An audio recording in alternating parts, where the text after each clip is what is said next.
Hi everyone, welcome to my channel. My name is Jezelle and I am an astrologer, among many other things.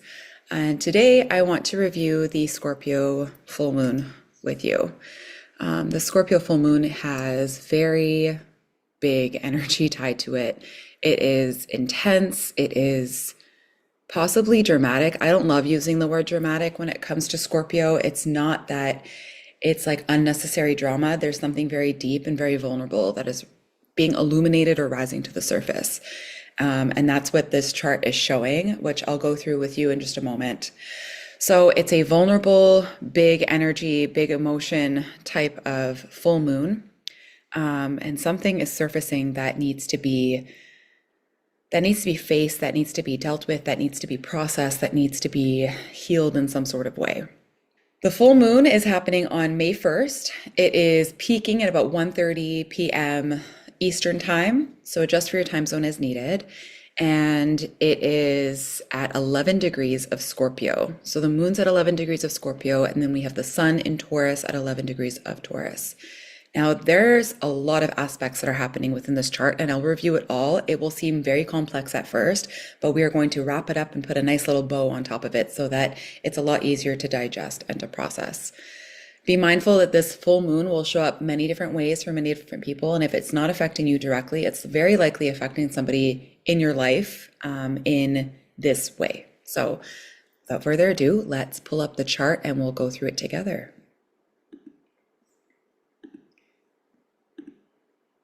Okay, here we go. So here's the chart for the full moon. We've got the sun in Taurus, and then we have the moon in Scorpio. And whenever we have this opposition between the sun and the moon, we have this full moon effect.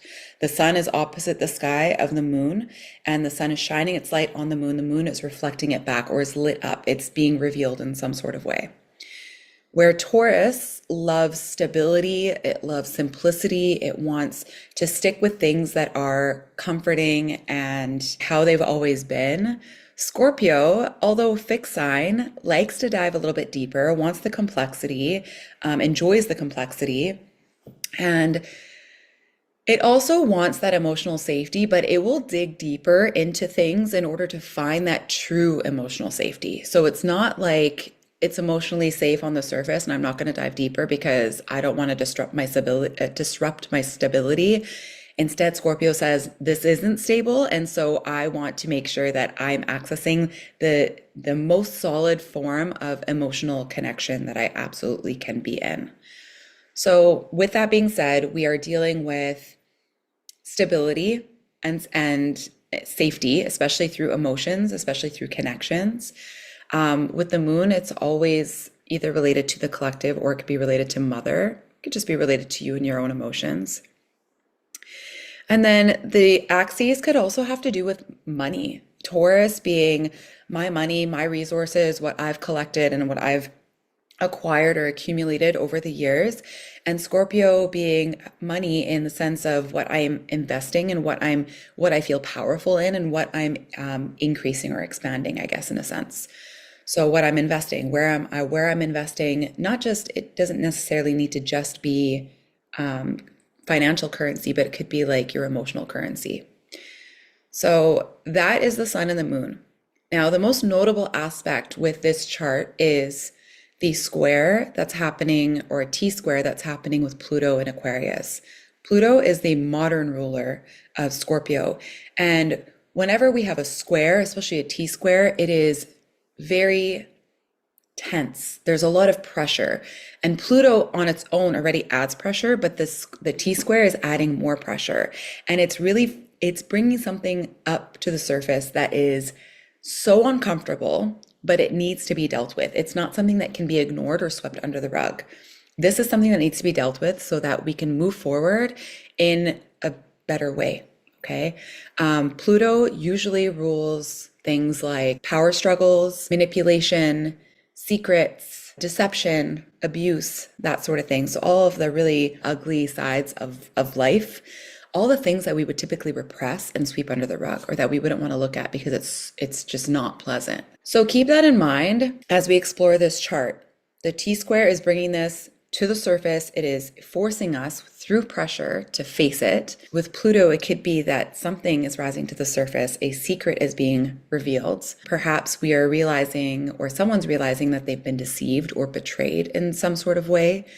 It could also be this recognition of abuse of power, someone really abusing their powerful position, and this feeling is just sort of rising up within us that this needs to be dealt with. Like we need to do something about it. So that's that first aspect. The second notable aspect related to the sun and the moon on this axis, although it's a wide trine, I will still include it, is this trine to Jupiter. Jupiter and the moon are making a trine, and trines are very harmonious, easy aspects. So with Jupiter in Cancer, we're looking towards what makes us feel emotionally safe. Where do we find comfort? With whom do we find comfort? And there could be maybe a little bit of a reliance or a lean on that person for emotional safety and support. Jupiter in Cancer can also rule motherland, right? So if you are from a different country and perhaps you live elsewhere, it could be bringing you back to your roots. The home that you grew up in. It could be the ethics and the morals that you were raised with. Maybe those are helping you through this situation, this scenario. We can come back to that in just a moment, but I just wanted to give you some context that Jupiter is also a very protective energy. So in this trine, there's a lot of support, regardless of what Pluto's bringing up to the surface, and this like really uncomfortable ick feeling that you have perhaps rising up within you, or this fear, this sense of fear or doom, which Pluto can also bring up. Jupiter is saying, don't worry, we've got it. Like, we'll help you. I'll help you through this, whoever Jupiter represents in your life, or whatever Jupiter represents in your life, is going to be that nice, powerful support for you. Moving on to the next layer. The next layer is we're looking at the traditional ruler of Scorpio, which is Mars. And Mars is in its other sign that it rules, Aries. So for those of you not familiar with astrology, Mars is one of those planets that rules two signs. It rules Aries in traditional and Scorpio in traditional. And in modern astrology, it only rules Aries. But I incorporate this because I like bringing ancient and modern together. So we'll explore Mars in Aries and then the aspects it's making, because it's also making some pretty significant aspects.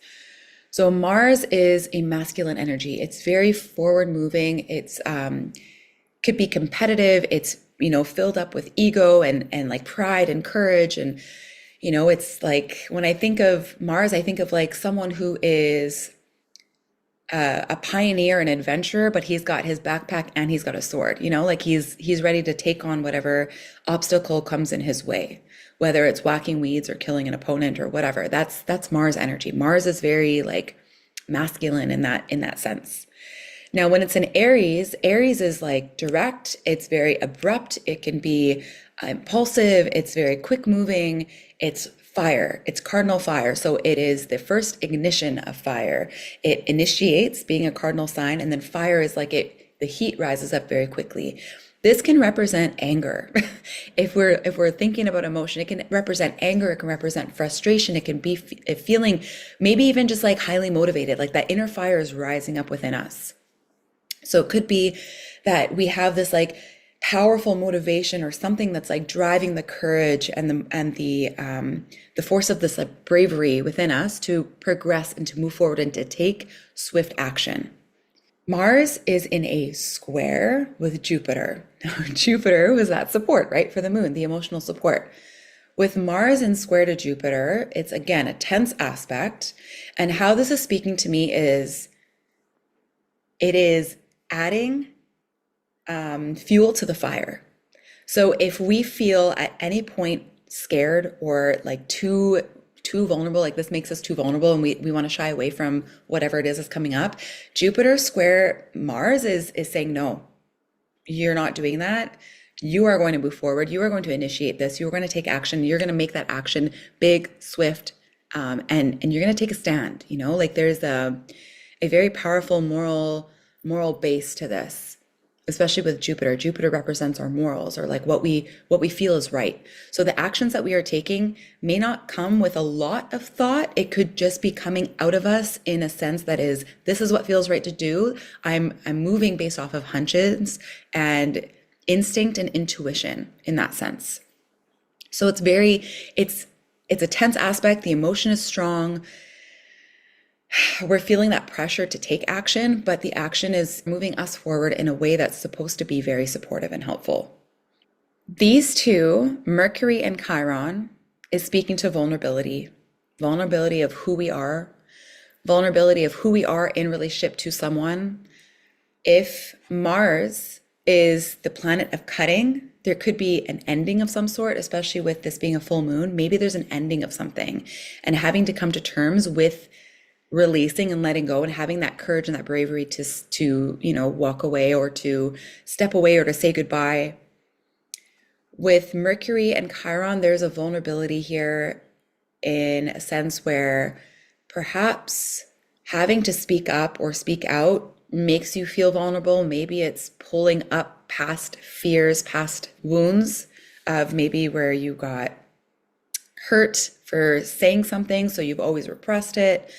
Whatever the situation may be. It could also be words that are coming to you that are triggering, that are triggering you in a way that just make you feel like you need to do something about it.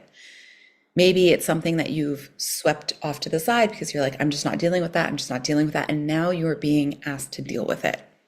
A couple more aspects here that are strong. They're not really necessarily related to the full moon and the new moon, but they are related to Mars. One of them is for sure.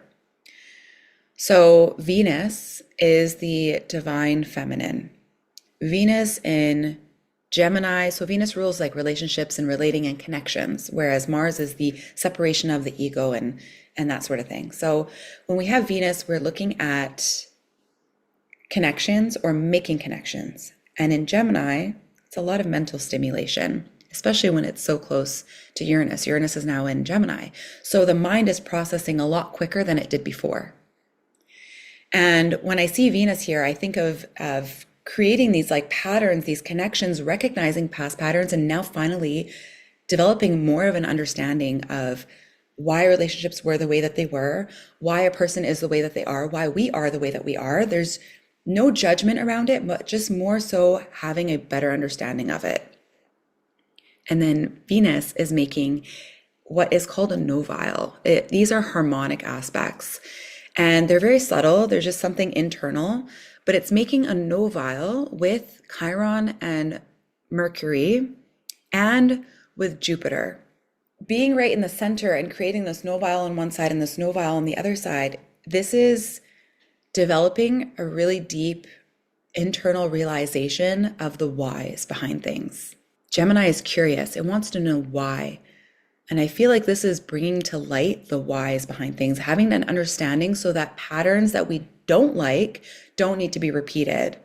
And the patterns that we do like can be repeated, right? It's almost like you're recognizing this like trial and error. There's a quote that I really love, and it's, life can only be understood backwards, but it's meant to be lived forwards. And that's what this energy is telling me. It's very interesting. And then at the same time, we have Venus in a trine with Pluto.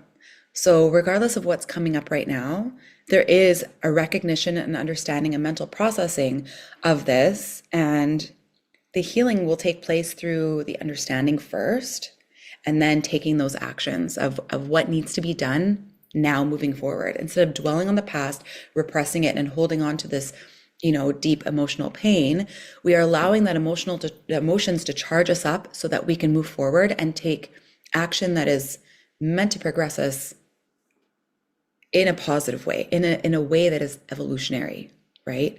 At the end of the day, a moon in Scorpio is very transformative.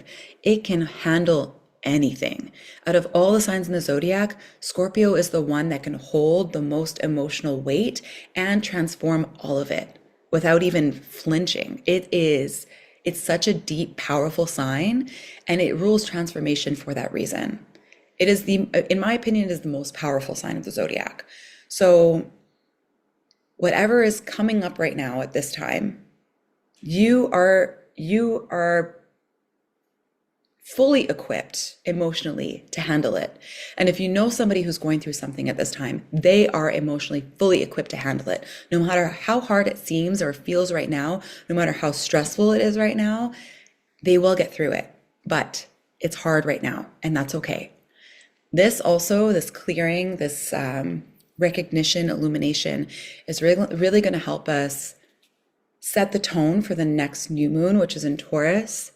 And I'll be back for that. But I just wanted to mention that because full moons help to clear. They help to bring clarity or clearing to a situation. And I really feel that this one has a pretty close connection to this new beginning that's coming up in a couple of weeks. Happy Scorpio full moon, and wish you the best of luck, health, and happiness. Until next time, take care.